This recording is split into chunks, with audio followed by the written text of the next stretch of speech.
They're in the shadows. They creep around without anyone noticing. Then, when you at least suspect it, assassins. When you think of your typical assassin, you think of them as this, where they hide in large pillars and creep out for the finishing blow. Well, this is Fallout, and the closest thing you're going to get to this is crouching behind a lamppost and waiting for the caution meter to go down. Jokes aside, this run is going to be a ton of fun, and I invite you to join me on this adventure. There still needs to be some rules. Think of this as the Geneva Convention. First, this is supposed to be stealthy, and what would be stealth with a gun that fires a literal nuke? That's the thing, it wouldn't.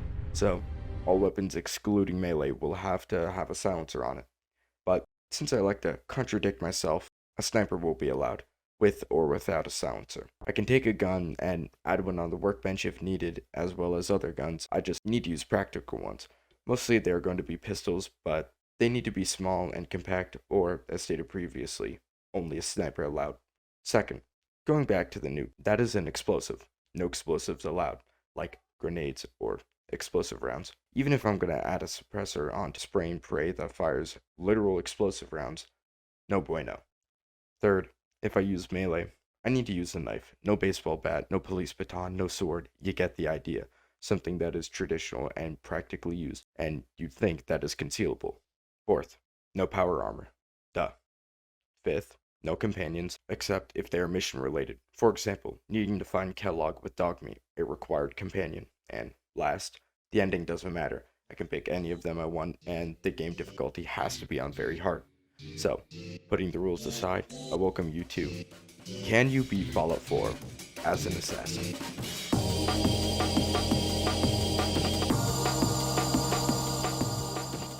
Starting the game off in the bathroom, I get to design my character. Since I'm going to be an assassin, I decide to go bald. Who expects a bald guy to do anything bad?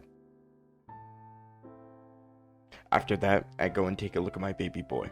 Nothing bad is going to happen to him, at all. Taking a seat on my couch and having a homeless man, I mean a sales rep, knock on my door. Answering it, I get to become a true man, and become special. Wait, didn't I already make this joke? Wait, yeah. Shit. This is the only time I can milk this.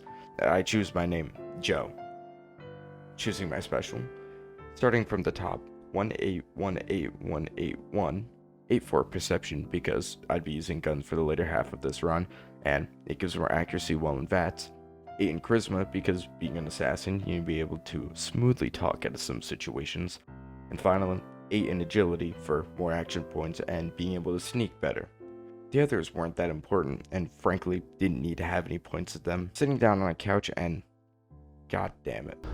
Confirmed reports, I repeat, confirmed reports of nuclear detonations in New York and Pennsylvania. My God.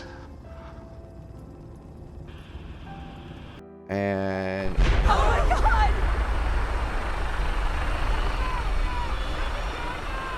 Hold on! Entering the vault, I grabbed my vault suit and got Han Solo'd. Watched my child get stolen, wife get shot. Damn.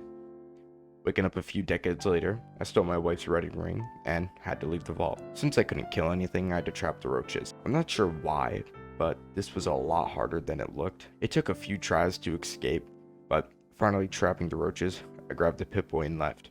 Escaped the vault, I ran back to my house and saw Codsworth. Ignoring him, I went to my child's room to find a book that gave me an extra skill point, putting it into endurance. Since Sanctuary is an area with a workshop, I was able to destroy the buildings around me and turn the materials into shelves I could place for XP, and I placed a lot. After leveling up to level 6 and deforesting the entire area around me, I was out of Sanctuary and made my way towards the Museum of Freedom to get an actual weapon I could use. In the Museum of Freedom, you're supposed to clear out the raiders, help the Minutemen kill the Deathclaw. See, there's a slight problem with that. To kill the Deathclaw, you use a minigun, not a switchblade that can barely kill a simple raider. Fuck the Minutemen, I'm moving on. I have to go to Diamond City. While into my way there, I came across a diner being held at gunpoint, and using my very exceptional talking skills, I stole their money and scared them off. Keep in mind, I had a switchblade. The power of being an alpha male. What the fuck did I just say? Making it to the Diamond City area, I saw some super mutants become mincemeat and got to the actual door of the city. Some girls yelling to a speaker. I lied to the guy on the other side, telling him I'm some supply runner. Entering into the city, first thing that happened after entering is someone being held at gunpoint saying that his brother isn't truly who he is. This, ladies and gentlemen, is a schizophrenic. Since I'm stuck with a little dinky switchblade, I need to get something a little better. While exploring the downtown area, I came across the railroad hideout. Entering their hideout, I was immediately murdered over and over again. I needed a better weapon. I tried to put a suppressor on a 10mm, but you need gun nut 2 for this. I'll need to level up a few times before I can even think of getting this. So, I adventured a bit. First, I went to talk with a crazy lady who was screaming at the comm. Got an interview with her, telling her about my missing child, and she points me to the directions of a detective, but I still need to gain some level. So, moving on, I find a little town called Covenant with a small caravan issue. Honestly, I wasn't really paying attention to this and just kind of going through it. Basically, Vault-Tec stole a person and was gonna kill them because they're a synth. I'm gonna be honest, I don't really give a shit, and if I fought back against their idea, I don't think I'll be able to do anything about it, and we'll probably just die a lot. So, after that, I went back to Diamond City and got another side mission to break up a chem deal. By buying a sniper, I was able to snipe them from afar and kill them. So you think this would be easy. With a sneak perk, I was able to get 2.5 times more damage. And, it really wasn't. I ended up having to resort to a nearby raider and, get them to lose interest on me so I could kill them. It was troublesome, to say the least. Now, with the combined power of a gun and more Kens than the local drug addicts, I was able to kill the ghouls and make my way in to meet the railroad. Meeting Desdemona was the first step to getting the deliverance, which I'll talk about later. So, getting into the railroad, my first mission was to go and retrieve the prototype for them. While there, you fight synths, and since I have a forced companion for this run, Deacon, I just let him kill all the synths while running away. After thankfully only dying a handful of times, we retrieve the device and I get my gun. This thing will carry me the entire way throughout this playthrough. After finishing this, I can head back and meet everyone on the railroad. So, the thing is that I need to go through the main story to get to the end. You remember that detective? Well, he's been captured by a gang, and I need to go and save him. In a vault. In a subway. With a lot of guards. So, it sounds tough, right? Right? No. Actually, not really. With having the 2.5 times sneak bonus, it was light work. Keep in mind, I'm on very hard, and I was like 2-shotting, so I don't know. I'm just gonna stick with the name Detective because, So, I saved him, and while leaving we got stopped. This bitch named Darla decides to mock us, and, well, let's just say she's magnetic now. Leaving, all I have to do is go back and meet with the detective to talk about my missing child. Retelling the story of the kidnapping to him, we were to get the name of Kellogg, the guy that was the kidnapper. Since this is a little more, lore heavy, I'll be taking a bit more time for explanations. We were able to track down his house in the city and try to go and pick lock the door. But this is like a master lock, and we were forced to do, let's just say, some underhand trading. We bribed the mayor's secretary to get the key. Entering the house, I clicked a button under the desk to find a secret room. There, I mugged him and every remaining bit of wealth from this room. Finding a cigarette, the detective called a dog, which in the beginning of the game I completely passed over, to find our culprit.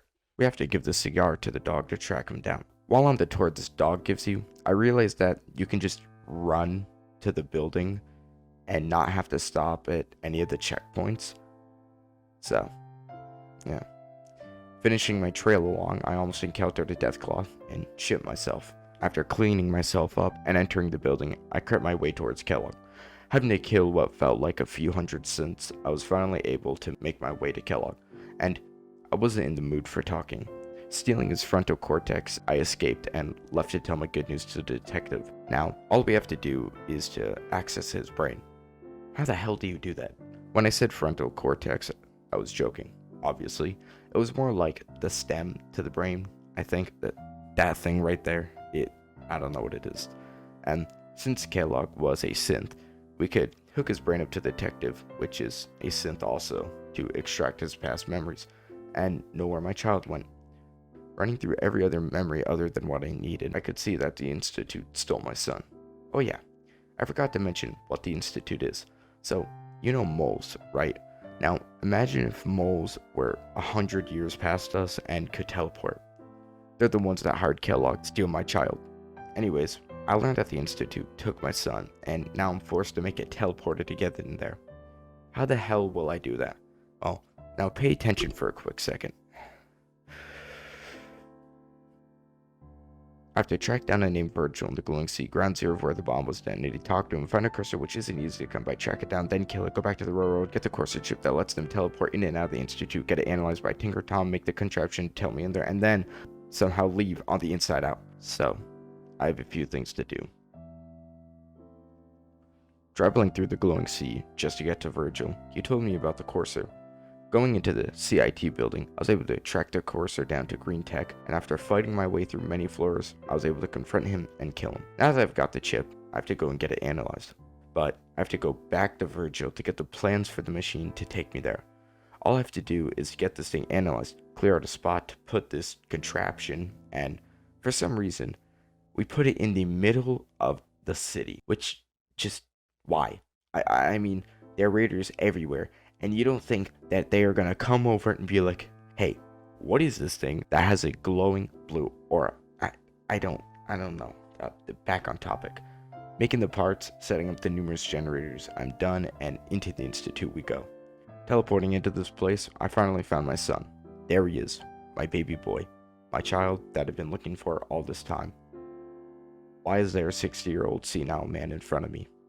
So, it turned out that this old guy is my son, and who I thought was actually my son was just a robot prototype of a child. This is where it's going to get a little confusing. I wasn't entirely sure what path to go down. Either go with the Institute or the railroad. Wait. Is that a monkey? I made my decision, but I'm joking. I did complete a few missions for the railroad before actually faulting to the Institute. I don't think that the railroad's missions are even worth going over, so I'm just gonna cut them out and just focus on the Institute's main quest. I just think that this would be better pacing than going back and forth and make it easier for you to digest. Moving back to the main subject. Where was I? Oh yeah, father. So, he wants me to go and meet his 4 top generals. Now, I know I put 8 into charisma, but just because I can talk to people doesn't mean I like to. After almost staging an uprising with the synths, they had me go and bring back a rogue cursor. After literally walking halfway across the map, I learned maybe I wasn't paying attention when they gave me instructions. After almost staging uprising with the synths, they had me go and bring back a rogue cursor. After literally walking halfway across the map, I learned that the rogue cursor was a raider gang leader. Leader of a raider gang. So, this guy liked to kill people and hang them around his camp. He would have had sound shaking in his boots. This sounds easy, right? I mean, I even had a companion they sent with me to take this guy down. It was easy. All I had to do was just say a passphrase to him and shut him down. And I didn't even have to fight him. Nor, I didn't even have to take him back myself. They just beamed him back. I have a gripe though. You know how fast traveling back to the Institute, you are literally being beamed there. You're being taken apart in reconstruction in a new area, like your molecules and that. So, why the hell does weight matter? I know it's for, game balancing, but I'm still mad about it. Going back, I talked to father, and now I was set to recapture some escaped synths at Bunker Hill. This was where I was still with the railroad and purposely failed the mission, immediately killing the cursor that was sent with me, and while leaving, I saw a vertibird crash into the US Constitution. I was confused, to say the least. Failing the mission, I went up to the ruined IT building and got yelled at, "How about kill yourself?" Father tasked me with going to the mass fusion building and retrieving a power source. This was easy until the end. During the end, I didn't have any ammo to spare, relied on my forced companion to do all the work. Towards the end, where I had to sit in the radioactive room just to survive. I was there for 20 minutes waiting for them to die. Successfully escaping, all I had to do was plug in the power source into a reactor, go change around some radio controls in Diamond City so that it would broadcast an institute message, and I could go and destroy the railroad. Call me a conductor, because I put this train out of commission. Yeah, no, that was a pretty, terrible joke, but I think you get the memo. The railroad is no more. Finally, yes, finally, all I have to do is destroy the Brotherhood of Steel. If I'm being honest, this took me a while to do. Not the fact that it was hard, but I kept forgetting to save, and every time I died, I'd have to redo the entirety of the mission. You have to sneak in and destroy their air blocking things. Essentially, they just blocked us from teleporting in.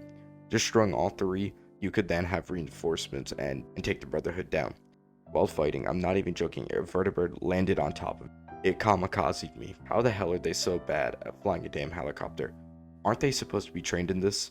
Where do they keep getting them at? Oh yeah, I forgot to say, a monkey was fighting with me. Letting a synth hacker hack Liberty Prime, we could put the laser on its head to attack the Pridwin and take it down. Going back to Father, he is in his deathbed, and then dies. The game ends. So, can you beat Fallout New Vegas? Fallout New Vegas, fuck. Can you beat Fallout 4 as an assassin? Yes. Yes, you can. If you did enjoy this video, and if you watched to the end of the video, consider subscribing. A little more signing out to do. My Twitch is in the subscription. I might be streaming there in the future. Who knows when. But have a damn good rest of your day, and I'll see you next time. Bye-bye.